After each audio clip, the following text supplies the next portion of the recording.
Hello, hello, Mishkin. I hope this is the good word, the good accent for your first name, Mishkin. Yeah, it's great. Okay, Perfect. Yeah. okay. My name is Fred. So this interview is for Metal Hubs in France. Mhm. How are you, Mishkin? Because it's a great day because the album is just released last yesterday. So how are you? How do you feel in England? I feel great. Yeah, it was really, really nice to finally have the album out. It's been quite a long time for us. And it's a brand new, yeah, it's our debut album as this band, even though we've been around for a really long time in other projects. So it's Yeah. great to finally have it out. I feel like now we can really start building the band. So very exciting. But the creation, the foundation of the band Crimson Veil is very early. It was born this year, no? This project. Yes. So Ah, Crimson Veil was launched in February, but before that, we were all in another band called Bird Eats Baby, which was more like orchestral rock music, I would say, okay. progressive and had some metal, but it was really a lot lighter than this music. So we've been playing in that band for a very long time. It's the same members, but different music Ah, now. this And we is the just same felt, this is the same lineup. yes, yes. Okay. Oh, I didn't know that. Okay. Okay. Okay. So you have a lot of, you have a background, musical background. Everyone has his musical background, guitarist, bass, very special bass because she plays contrebass in France, we say That's right. contrebass, Yeah, a cello. and cello, violin, etc. And a good drummer, a good guitarist, a good team. So yeah, you have an experience. You worked, if I'm right, you tell me if I'm wrong.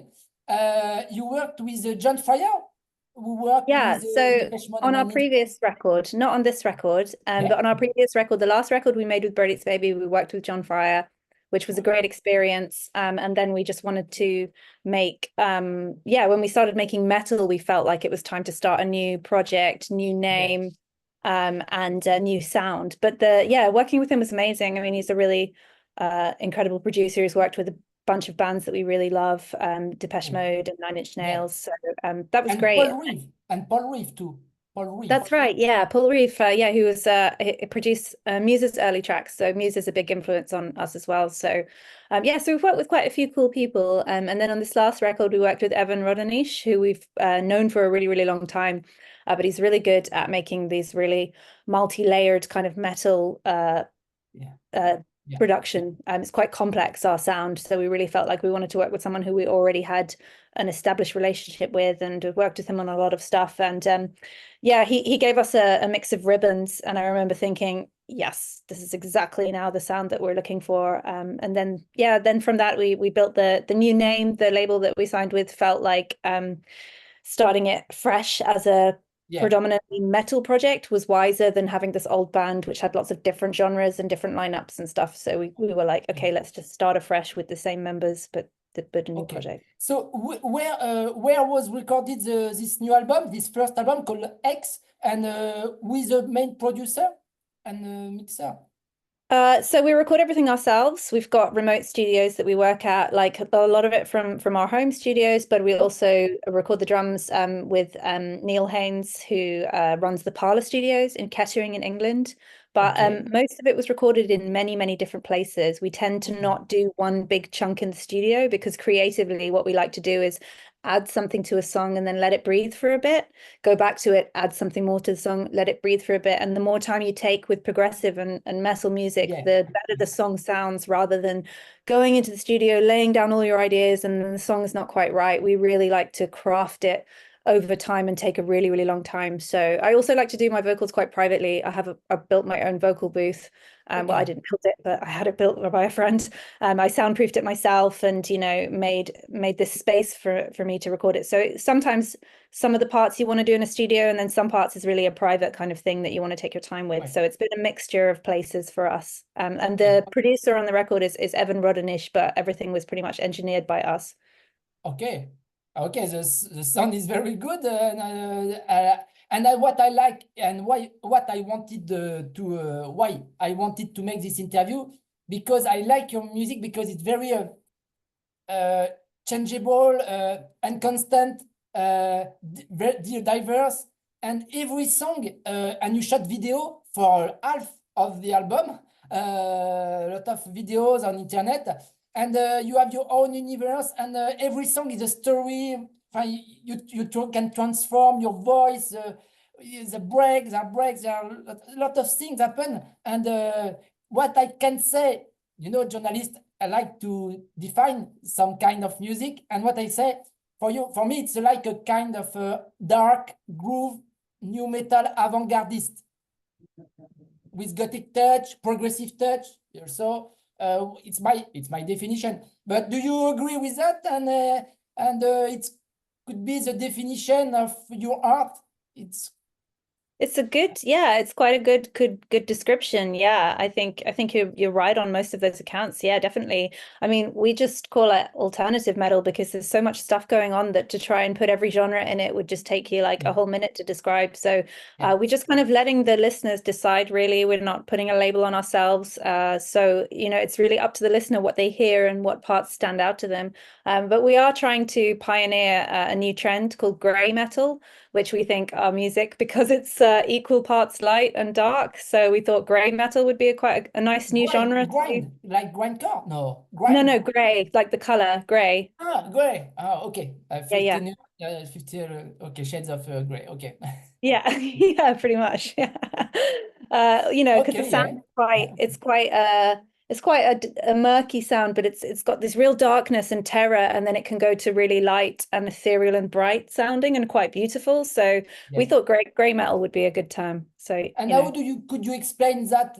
Because in fact, maybe because of your musical backgrounds of everyone, this mix this music very diverse, very sorry, that surprise the listeners visually, audio, by your influence, everyone. Yeah, so everyone in the band comes from very different musical influences. Anna's progressive. Her dad plays in a prog band, so she's really influenced by that. Hana is really into classical. She's classically trained, and then she loves pop music, and bands like Nine Inch Nails. And then Garry is the real metalhead, loving Opeth and kind of Rivers of Nile, like the really heavy stuff and progressive. And he's also a jazz guitarist. And I come from like a sort of like alternative rock kind of background, but I grew up singing in a church choir and playing music in church. So my early foundation of music all comes from that kind of sounds, like hymns and worship music. So that was a really strange influence. And then I also play the accordion. I love klezmer music. I had a Jewish grandma, so I also grew up listening to that kind of music too. So we've all got really, really strange combination of sounds, but where we cross over is metal.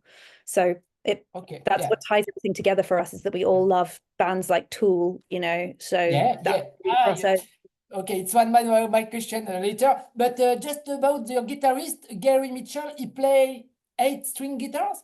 That's correct. Yeah, he plays a Strandberg 8-string. We did have a different 8-string in the band, but what we realized quite quickly is that we needed a guitar that wasn't just really good at like the low kind of nasty riffs, but also one that you can play beautiful solos that cut through. And a lot of the 8-strings don't do that. They're either really, really like they're just really heavy bass, and they're more for riffing, are for like. Whereas the Strandberg just does everything. It's completely like you can go to like a beautiful Pink Floyd kind of sound on the solo, and then you can do really heavy like Meshuggah riffs. So that guitar, when we bought that guitar, this changed everything for what we could do with the band, and it's a huge part of the Crimson Veil sound. Yeah. Okay.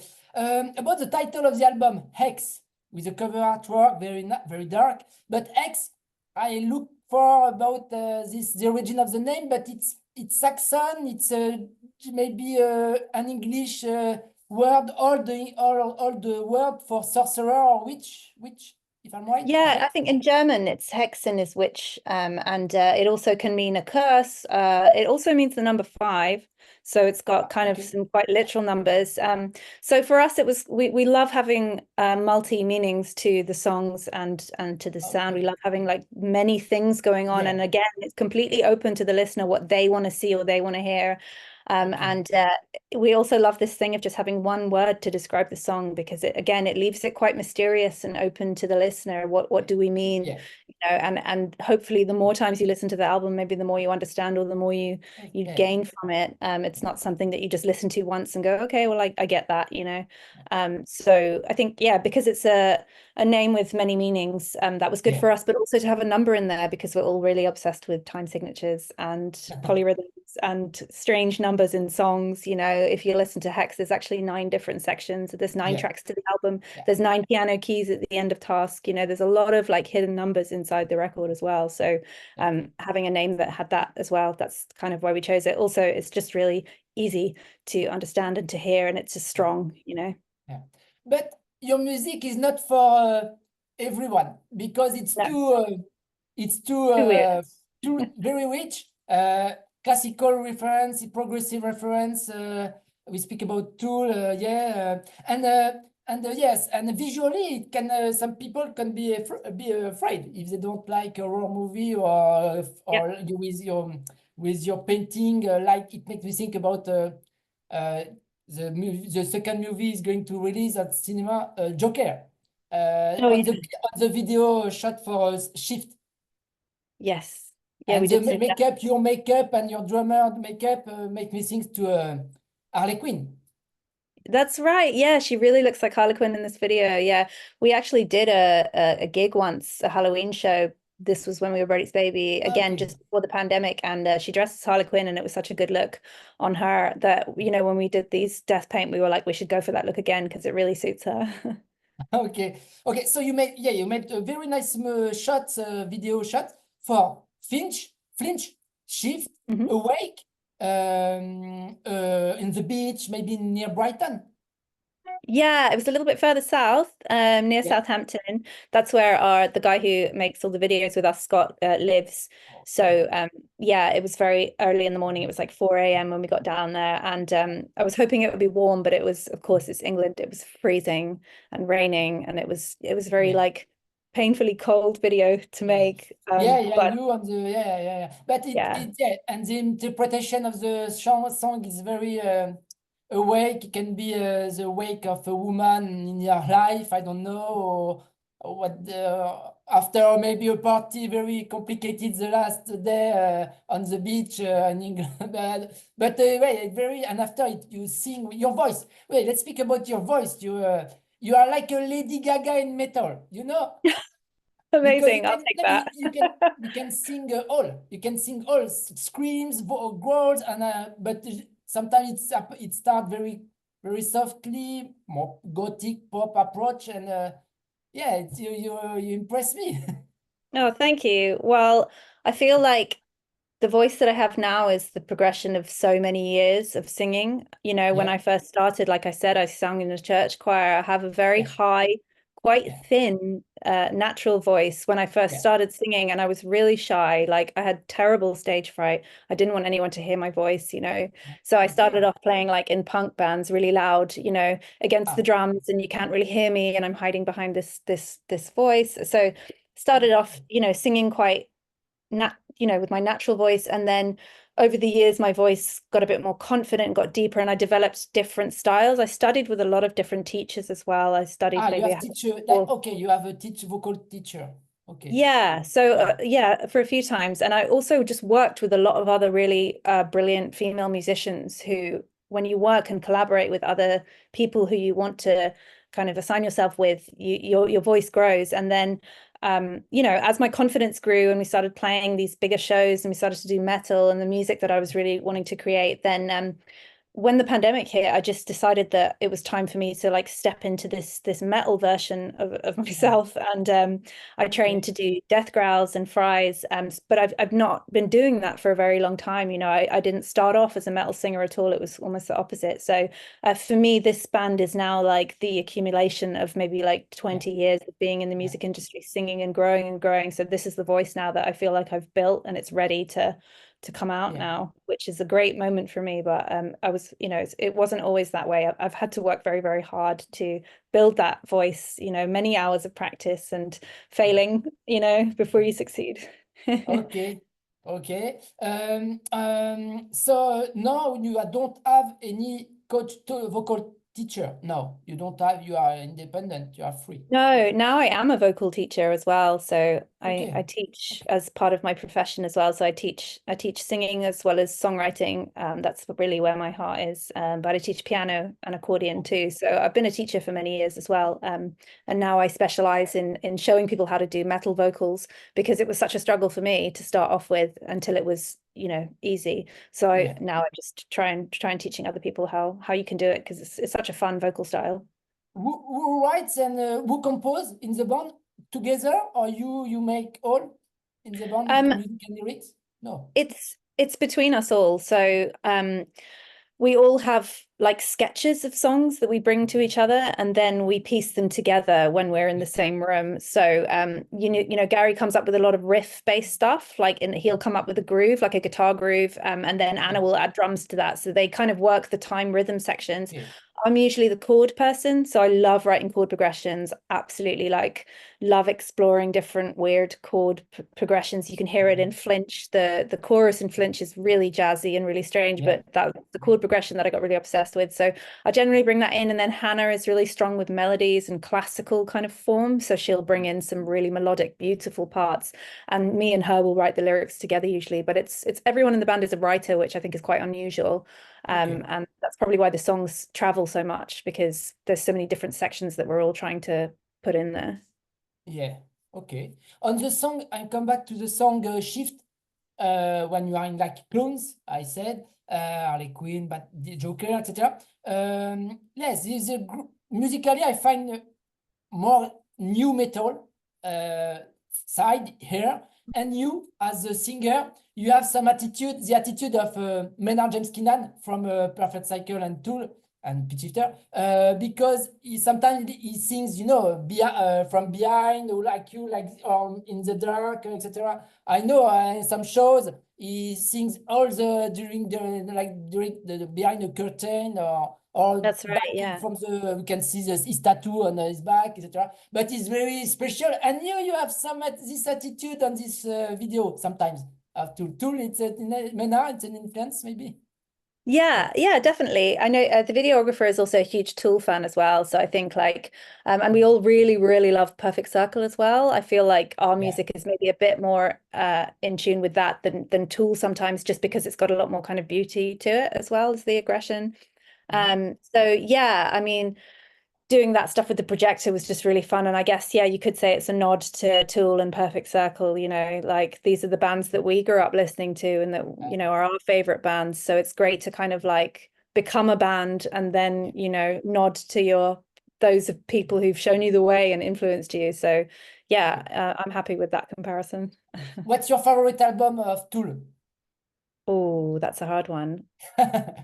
That's really Yeah, difficult. I mean, Garry should really answer Naturalis. the question because he's like the Tool fanatic. I really like Lateralis. I thought it was great. But for me, like, to be honest, when talking about Tool albums, I love loads of different Tool songs from every Yeah. album. And for me, when it comes to Tool, I like a good playlist of all of their Okay. stuff. Do you know what I Okay. mean? I Yeah. feel like some of their albums are quite hard to listen to all the way through because Yeah. there's a lot of space and there's a lot of Yeah. weirdness, a lot of stuff that I'm like, I have to skip this because there's like a baby crying, you know, or something really like Yeah. For upset. example, in the album 10,000 Days, yes, you have some interlude. So sometimes Yeah, not yeah, which I very, very don't mind, interesting. but Yeah. for me, I like to pull all of my favorite Tool songs and put them on a playlist. But my favorite Tool song was the one that really got me into Tool was like way back when they first started, and it's Sober. I just thought Yeah, like yeah, the video on MTV, etc. Yeah, I remember. yeah, oh my God, like that, you know, I watched that as a teenager and it totally blew my mind. And I remember downloading it because it was like in the time when downloading had just Yeah. started. And, you know, I think it took like my internet like 6 hours to download the music video. Okay. It was Yeah. worth it, you know, and I watched it again and again and again. And I became Okay. so obsessed with this song. And we ended up covering it in Brody It's Baby eventually Yeah. Yeah. Okay. because it's Okay. such a great song. But I love all of their really progressive Yeah. stuff. But I know that one's not as Yeah. progressive, but that's really what turned me Yeah. onto Tool. And yeah. Personally, I tried to learn the song, the main riff of the pot on guitars. I'm just my level in guitar just to in drop D, Nice. and then we Yeah. Oh, start playing. yeah. So good. So good. In the past, enfin, you are going. Alors, we are going to speak about your plans. live show, I hope. But if I'm right, you already toured with Crimson Veil, with Lordi maybe at the beginning of this year. That's right. Signed on Yeah. the same label. And how was the tour with Lordi? Because it's a different, maybe it's not a different, maybe it's a different crowd. But Yeah. for instance, personally, I like to go, I like Lordi since the Eurovision contest in 2006. I voted for them. But yes, how was the show? Because you were support band for them. Yeah, it was amazing. So it's the same management. Our manager Okay. also manages Lordi. Yeah, we just had this opportunity to do it. And it was crazy because we didn't even have a single out. We had nothing, we literally just we had to Yeah. launch the band name just before the tour pretty much, and People discovered we were kind you. of going into this situation. No one knew who we were, what our music sounded like, nothing to go by except like just these new guys. So it was a really amazing opportunity, seeing as we hadn't really put out any music. But I think what worked really well is that actually we didn't sound anything like Lordi, and I think that was our strength in the end, because the crowd were kind of like really taken aback and really surprised, and then we had like these costumes, so we had our own like devil horns and these goddess things. It's Okay. not as crazy as Lordi, but I think it linked visually and they really enjoyed that, and most of the crowds were really receptive to it. Like we sold a lot of merchandise, considering we didn't have anything for sale except a t-shirt, because we didn't have a CD or anything, but a lot of people became really like interested, because we didn't sound much like them, but we had this really like dark energy to it, and I think it brought that to the stage. So it was a good gig. I think if I'd been there as a listener, it would have been great to watch three bands who were so completely different from each other. So yeah, but it was amazing. They were so lovely, really, really welcoming. They made us feel very at home. They were really sweet people. We've kept in touch, and I'm sure it won't be the last time we see them live, but it was a wonderful experience. I'll never forget it. There is a new album, studio album is coming for Lordi next year now. Single is just released. So what do you want to add about Hex album? And to conclude for the French fans, the French people who discover you, and can we hope to see you live? So in Paris, in France soon, and in Europe, an American tour? I don't know. Yeah, so I think 2025 is going to be the year of the tour for us. We have we're starting to book our own shows for early spring next year, I think, and then maybe some more tours later in the year, the festivals, but we'll definitely come back to Paris. That'd be fantastic. And I just want to say how much I love French metal music as well. Like my two top bands, like nearly of all time, are Igor and Gojira, both French metal, and I just thought it was one of the greatest things I've ever seen, was seeing Gojira play in the opening ceremony to the Olympics. This was a great day for metal, You prefer Gojira to Celine Dion, or? It's a tough decision, she is great, but I probably in this instance have to say, just by a small margin, Gojira, Yeah. I personally, I would prefer Gojira at the Eiffel Tower, but instead of I know. I know. It's close though, right? But maybe Metallica in LA in 2028. Metallica maybe. We'll see. It happens to everyone.